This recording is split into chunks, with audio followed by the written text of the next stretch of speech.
Hi mortals and welcome back to my new lecture. आज हम cold war को restart करने जा रहे हैं। लास्ट वीडियो में हमने सेकेंड वर्ल्ड वॉर के बारे में रिकैप किया था कि अमेरिका ने कैसे बॉम्ब ड्रॉप किए थे और उनके क्या क्या व्यू थे जो डाइवर्जेंट हो गए थे, कुछ सपोर्टर्स, कुछ क्रिटिक्स एंड यूएसएसआर और यूएसए अलाइंस थे, एक दूसरे की एलीज थी एंड देन वो change. Hi mortals and welcome back to my channel. आज के दिन हम स्टार्ट करने वाले हैं कोल्ड वॉर एरा का चैप्टर और उसमें हम आज मेन पॉइंट पे आने वाले हैं कि कोल्ड वॉर आखिर थी क्या। लास्ट वीडियो में मैंने सेकेंड वर्ल्ड वॉर के बारे में बताया था और वो बहुत ही ज़्यादा इम्पॉर्टेंट है, इसलिए जिन्होंने अभी तक वो वीडियो नहीं देखी है उसे जाके देखिए। कोल्ड वॉर में सबसे पहले कोल्ड वॉर होती क्या है? It refers to tension, competition, and a series of confrontation between US and USSR, backed up by the respective allies. क्या होती है कोल्ड वॉर? एक ऐसी स्टेट, ठीक है, एक ऐसी स्टेट जहाँ पे टेंशन, तनाव, कंपटीशन होता है, प्रतियोगिता होती है और कॉन्फ्रंटेशन होता है कि दो जो सुपर पावर्स हैं उन दोनों का आमना सामना होता है, ठीक है, और उनकी एलीज उनको सपोर्ट करती हैं, ठीक है, but never escalated to a hot war. पर ये जो कन्फ्रंटेशंस हैं, ये जो आमने सामने जो आते हैं ये, लेकिन ये आकर सामने से शांति हो जाती है, बहुत ही मतलब सिर्फ बातों बातों की लड़ाई जिसे कहते हैं ना, वो है कोल्ड वॉर। क्योंकि हॉट वॉर नहीं बनती। Hot war means full fledge war, मतलब कभी भी वो क्या नहीं करते, बॉम्ब ड्रॉपिंग दोबारा नहीं होती, वर्ल्ड वॉर 3 की नौबत नहीं आती। वो सिर्फ एक टेंशन, कंपटीशन और कन्फ्रंटेशन तक ही लिमिटेड हो जाती है। तो ये क्यों है? It is only the matter of rivalries है एक दूसरे के अंदर, ठीक है। किस चीज़ों को लेकर? Military alliances. आप आगे पढ़ोगे कि जो यूएस और यूएसएसआर जो मेन दो लीड्स हैं, ठीक है, इस चैप्टर की, आप इन्हें मेन लीड्स कह लो, ठीक है। तो ये दोनों जो है वो मिलिट्री अलायंसेस बनाते हैं बहुत सारी।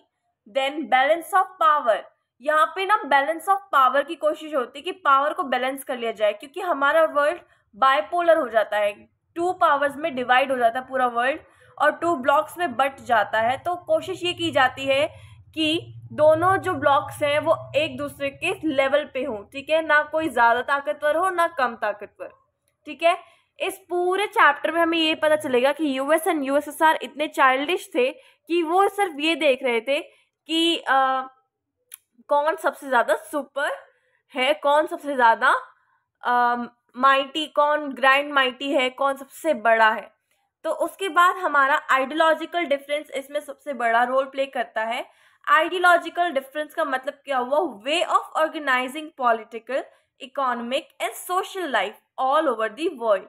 तो वो हमें बताते हैं कि उन्होंने उनका पॉलिटिकल जो सिस्टम था, इकोनॉमिक सिस्टम मॉडल जो था, सोशल लाइफ जो थी, वो बिल्कुल ही चेंज थी, एक दूसरे से बहुत ही ज़्यादा डिफरेंट थी। तो अब हम उनकी आइडियोलॉजिकल डिफरेंसेस पढ़ लेते हैं, किस तरह से वो एक दूसरे से डिफरेंट थे और कैसे कोल्ड वॉर का मेन पॉइंट आता है। गाइस, हम सबसे पहले पढ़ेंगे यूएसए की आइडियोलॉजी। यूएसए को फर्स्ट ब्लॉक कहा जाता था और डेमोक्रेसी और कैपिटलिज्म इनकी मोस्ट स्पेसिफिक आइडियोलॉजी थी। डेमोक्रेसी जो है वो एक पॉलिटिकल मॉडल था और कैपिटलिज्म जो था वो इकोनॉमिक मॉडल था। तो सबसे पहले डेमोक्रेसी को देखते हैं। Where people chose the government through elections, people get right to choose the government from various parties. तो हमें डेमोक्रेसी से क्या पता चलता है? आपने वो सुना होगा, बहुत ही फेमस फ्रेज है डेमोक्रेसी के लिए, it is the government that is formed for the people, by the people, from the people, ठीक है, लोगों के लिए, लोगों के द्वारा और लोगों से चुनी जाती है, ठीक है।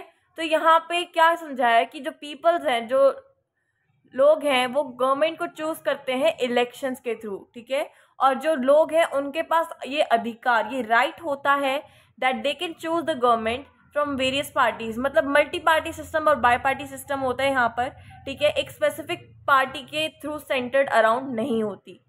कैपिटलिज्म एक इकोनॉमिक मॉडल है in which private corporations are solely regulated through competition in free market और फ्री इकोनॉमी। तो इसमें क्या कहा गया कि जो प्राइवेट कॉरपोरेशंस होते हैं इस वो क्या करते हैं, वो अपने आप से रेगुलेट करते हैं सारे इकोनॉमी को, ठीक है, थ्रू कंपटीशन। मतलब जो जैसे मान लो प्राइवेटाइजेशन होती है यहाँ पे एक तरह से, तो ठीक है, इंडस्ट्रीज जो है उनके प्राइवेट ओनर्स होते हैं, वो प्राइवेट होती हैं और इसमें स्टेट का कोई रोल प्ले नहीं होता और वो कंपटीशन के थ्रू आगे बढ़ते हैं। मान लो किसी को किसी भी कंपनी को सक्सीड करना है, so they have to compete to other companies ताकि वो और आगे बढ़ सके। और फ्री मार्केट मतलब ऐसी मार्केट जहाँ पे जो स्टेट होता है उसकी रोक टोक नहीं होती, ठीक है, इसलिए इसको हम फ्री इकोनॉमी भी कहते हैं। तो अगर आपको बुलेट पॉइंट्स याद करने हो तो डेमोक्रेसी, तो इसमें आ जाएगा from the people, for the people, by the people, और कैपिटलिज्म, फ्री इकोनॉमी। ओके, तो अब हमने एक बार मैं इसे देख लो और स्क्रीनशॉट ले सकते हो लेना है तो। और अब हम पढ़ेंगे यूएसएसआर की आइडियोलॉजी क्या थी और ये कैसे डिफरेंट थी यूएसए से। सो गाइज, अब यहाँ पे हम पढ़ने वाले हैं यूएसएसआर की आइडियोलॉजी। तो सबसे पहले उनका पॉलिटिकल मॉडल था कम्युनिस्ट, जिसका मतलब है a type of political system where all the political activities revolve around a single party and its subordinate. तो भाई कम्युनिस्ट पार्टीज का क्या हाल था कि एक सिंगल पार्टी होती थी and people have no choice, उसको जो पीपल थे उन्हें उस पार्टी को ही सिलेक्ट और सपोर्ट करना पड़ता था और अपोजिशन नहीं होती थी बिल्कुल भी, क्योंकि जो सिंगल लार्जेस्ट पार्टी जो कि कम्युनिस्ट पार्टी होती थी उसी के साथ 18 पार्टीज और थी जो उसकी सबऑर्डिनेट में थी। तो यानी देयर वाज नो अपोजिशन और देयर वाज नो वन जो गवर्नमेंट पे चेक रख सके कि वो ढंग से काम कर रही है कि नहीं कर रही है। ऑलराइट, कम्युनिस्ट का ये था। अब आया सोशलिज्म का।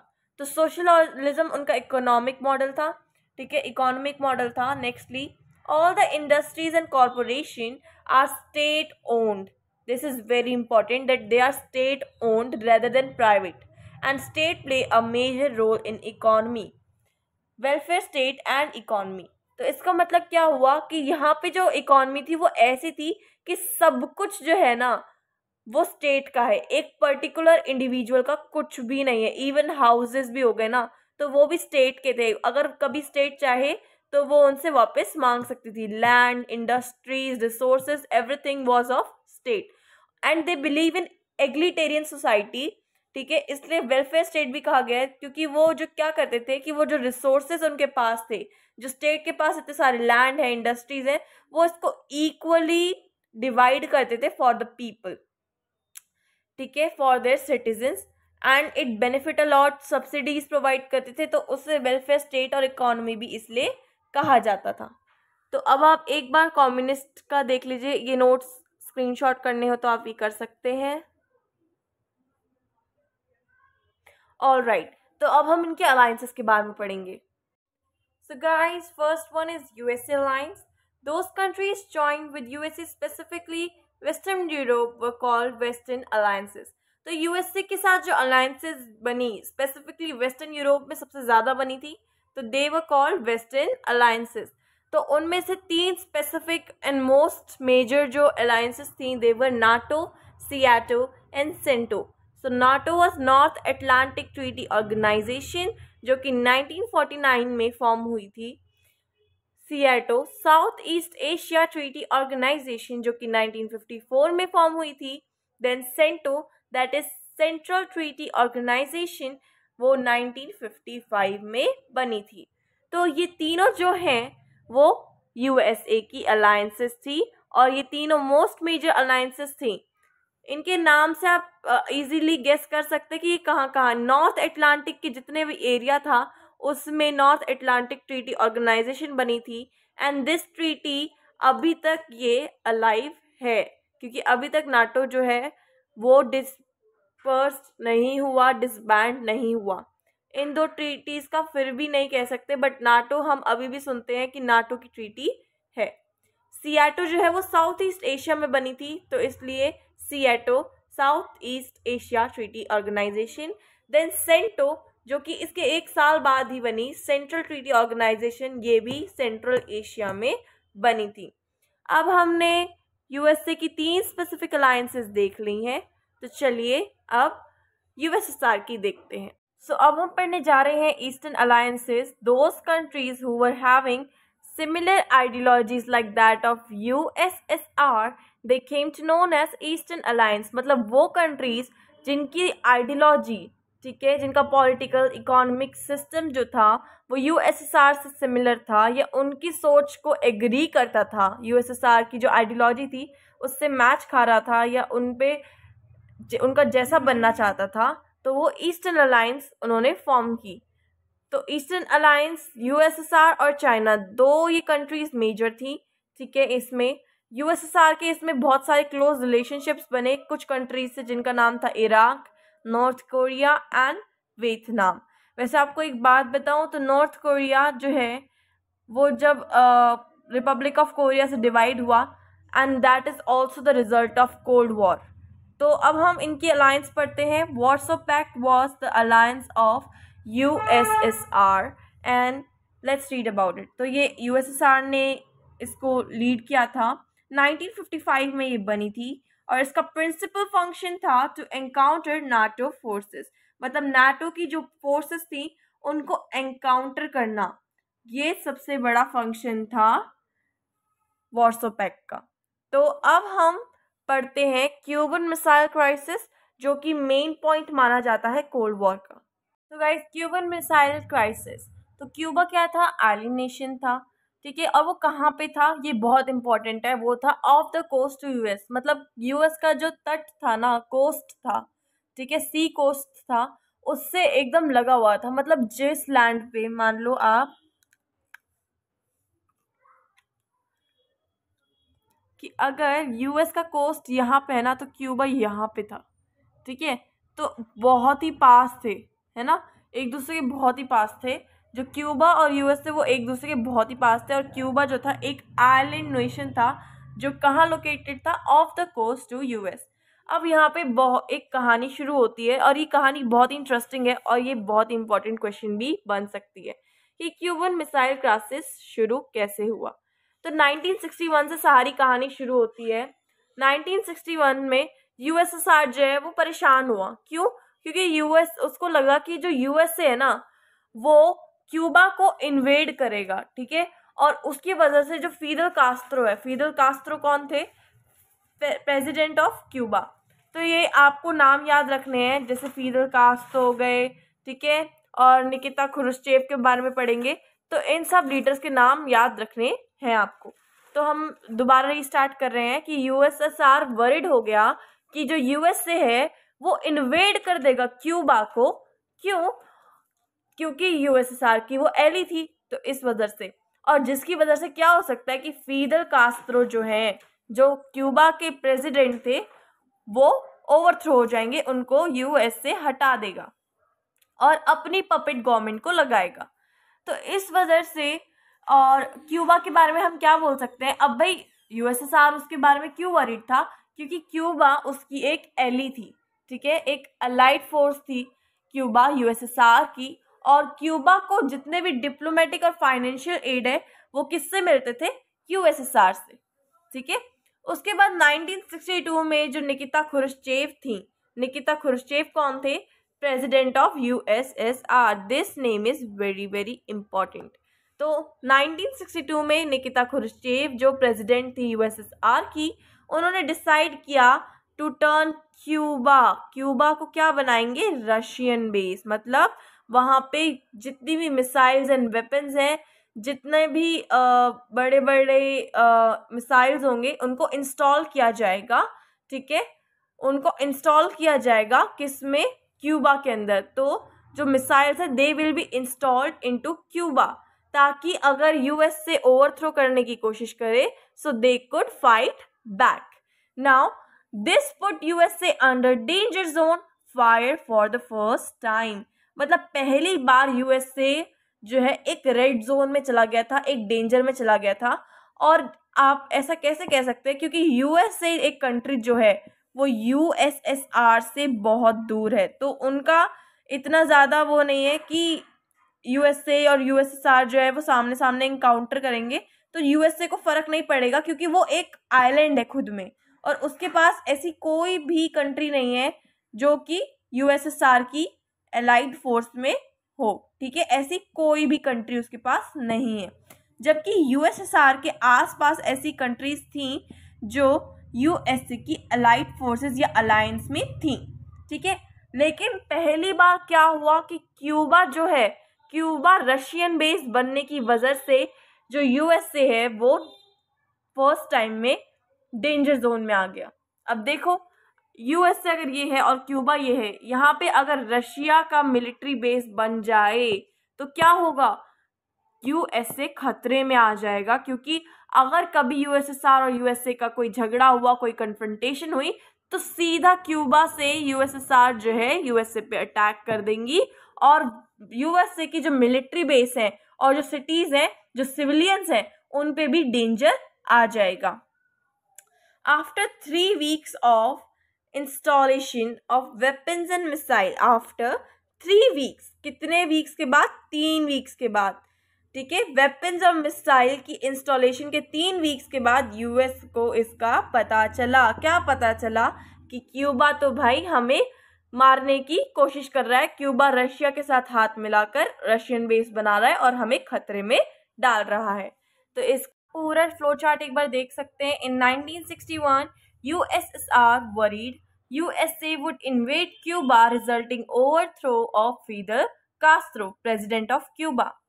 Then Cuba allied force of USSR gets diplomatic and financial aid. In 1962, Nikita Khrushchev, president of USSR, decided to turn Cuba into a Russian base. This put USA under fire or danger zone for the first time, and after 3 weeks of installation of weapons and missiles, USA became aware of it. So this is the whole, right? This is the whole flow chart. ठीक है, इसके बाद हम शुरू करते हैं कि अब इस पे यूएस का क्या एक्शन था। So guys, Cuban missile crisis पे हमने रीजंस देख लिए। अब जो निकिता खुरुश्चेव में रशियन बेस बनाया था, जब 3 वीक्स बाद यूएस को इसका पता चला तो उसका रिएक्शन क्या था।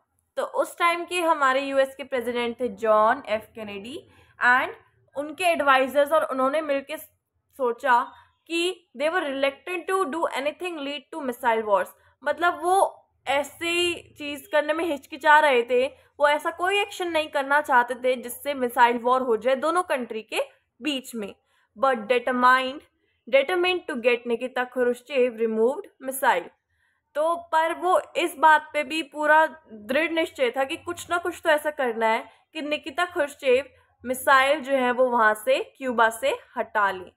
तो उन्होंने क्या सोचा कि they decided to intercept USSR ship heading to USSR as serious warning. Sorry, तो यहाँ पे बीच में गाइज मैं एक वर्ड लिखना भूल गई हूँ, that is Cuba.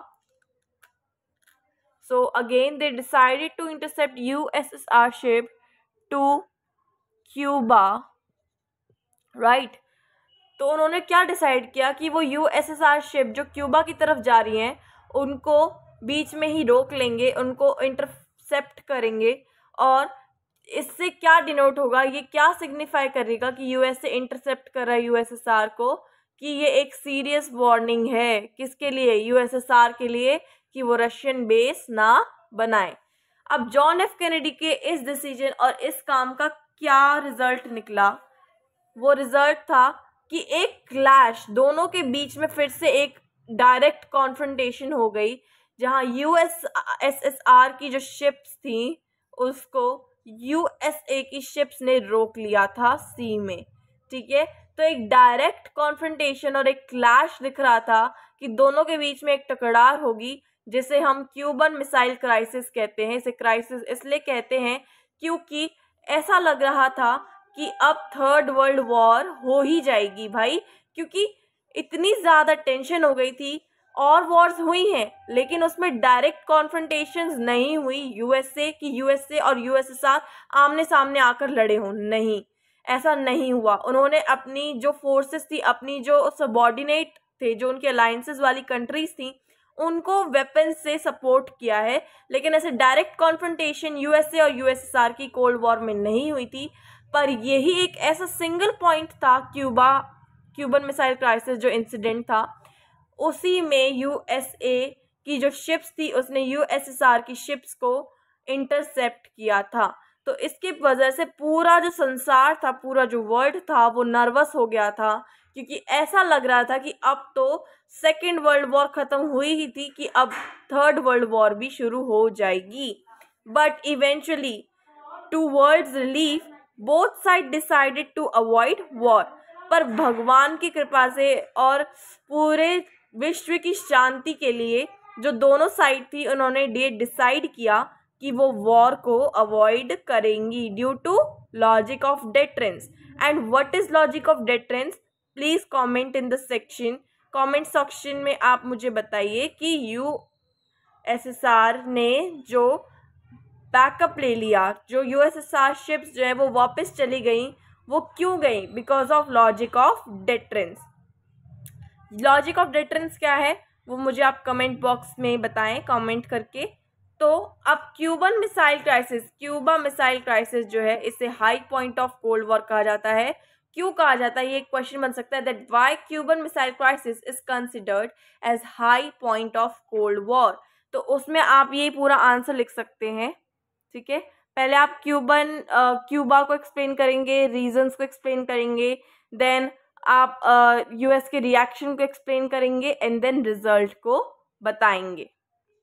Okay guys, so that's it for today. आज हमने 3 टॉपिक्स कवर कर लिए हैं, यूएसए यूएसएसआर की आइडियोलॉजीज, उनकी alliances and Cuban missile crisis. तो कल हम नैम के बारे में पढ़ेंगे, नॉन अलाइनमेंट मूवमेंट्स, उसके फाउंडर्स के बारे में पढ़ेंगे, एंड नियो के बारे में पढ़ेंगे, ठीक है, new international economic order. And साथ ही साथ हम इंडिया का रोल के बारे में पढ़ेंगे कि कोल्ड वॉर में इंडिया का क्या स्टेटस था और उसने क्या रोल प्ले किया है। सो फॉर द स्क्रीनशॉट्स मैं यहाँ पे थोड़ा रुक रही हूँ।